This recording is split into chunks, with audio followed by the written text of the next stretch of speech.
everyone! Welcome to my mini vlog at ito na pala yung last part dito sa vlog ko ng may maraming ajisay. At after pala namin dito, pupunta po kami sa Mone no Ike. Dito lang din po yun sa Gifu. At famous po yung lugar na yun, kaya keep on watching. At ito na pala yung mga ajisay ng mga bulaklak na kinuhanan ko ng video. O diba ang ganda ng mga kulay nila? At ito naman, nilapit ko talaga yung camera ko kasi ang ganda talaga ng kulay niya. Ang ganda nga ng combination ng kulay niya kasi may purple tsaka blue sa gitna. At ito naman, iba yung pagka-purple niya. Light purple siya. Napapansin ko sa mga kulay ng mga ajisay, parang maraming mga kulay purple. At ito naman, may nakita akong malaking bubuyog kaya kinuhanan ko na rin ng video. Buti na lang hindi dumapo sa akin, sa bulaklak lang siya dumapo. At alam nyo, habang tinitingnan ko tong bulaklak na to, hindi talaga siya nakakasawang tingnan. At ito naman, di ba yung kulay ng ajisay niya, may pagka yellow green, tsaka may kulay pink. At yung isa sa baba, may pagka light blue naman. Ang sarap talaga mamasyal sa mga ganitong lugar. Buti na lang yung asawa ko mahilig sa mga ganitong place. Pag sinabi ko pa naman sa asawa ko na gusto kong gumala, tinitingnan niya agad yung schedule niya. At naghahanap agad yan kung saan niya kami igagala. Kasi lagi niyang sinasabi, family first daw. Kasi gusto niya lagi daw akong masaya, charot. Kasi pag masaya daw ako, masaya din siya.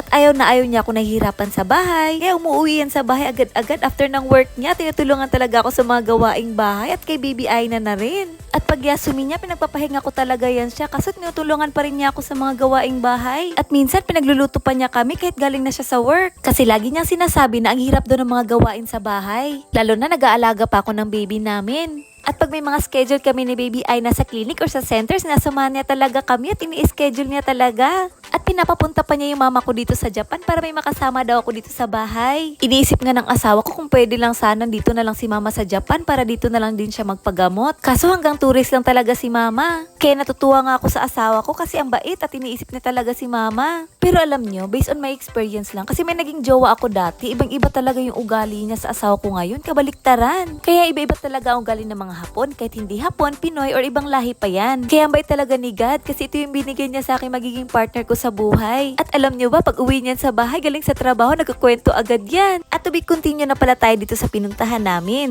Bago pala kami umalis dito, binidyohan ko muna to. Dito po ito malapit sa pinagparkingan namin. Ang ganda kasi ng view. At ang ganda talaga sa mata yung mga kulay green. At yung tanawin po dito, nakaka-relax talaga. At pagkatapos namin dito, bumiyahin na naman kami at pumunta kami dito sa Mone no Ike. At dito lang din po ito sa Gifu. At parang may temple nga dito at naghugas nga ng kamay yung asawa ko at hinugasan na rin niya ng kamay si Baby Aina. At nilagay na naman niya sa balikat niya si Baby Aina. At marami pong tao nung araw na yan at nakapalibot po sila dyan sa lawa. At nagulat ako, maraming kumukuha ng mga pictures dyan. Kaya tinanong ko yung asawa ko kung ano meron dito. Sabi ng asawa ko parang nakapaint siyang tingnan pag kumuha ka ng mga pictures dyan. At pinakita niya sa akin yung Mone no Ike sa internet, yung mga pictures. Ang ganda ng mga pagkakuha ng mga picture kaya ginaya ko din. At famous po itong lugar na to at maganda pong kumuha dito ng mga pictures pag maganda talaga yung panahon kasi ang linaw ng tubig. At ang ganda pa ng mga kulay ng mga koi fish. First time ko nga lang dito nakapunta kasi tinuro lang talaga to ng asawa ko. Natutuwa nga ako sa asawa ko kasi marami talaga siyang alam sa mga galaan na ganito. At ang init na nga dito sa Japan ngayon, summer na kaya pinagpawisan talaga kami nung time na yan. Pero gumagala pa rin kami kahit mainit dito sa Japan kasi maraming ang galaan ngayong summer. Pero alam nyo, iba talaga ang init dito sa Japan kaysa sa Pinas. Grabe ang init dito, ang lagkit sa balat at walang hangin, parang sauna. At hindi kayang walang aircon ng mga bahay dito sa Japan. Kasi hindi kakayanin ng electric fan lang yung sobrang init dito. May heat stroke ka talaga. At hapon na pala nung time na yan at inulit ko yung pagkuha ng video ng mga koi fish bago kami umuwi. Nakaka-relax po kasi silang panoorin. At pagkatapos kong kumuha ng mga video, binalikan ko yung asawa ko at si Baby Aina sa sasakyan. At bumiyahin na naman kami at bumalik kami doon sa kinainan naming lunch sa Ayukawa Restaurant.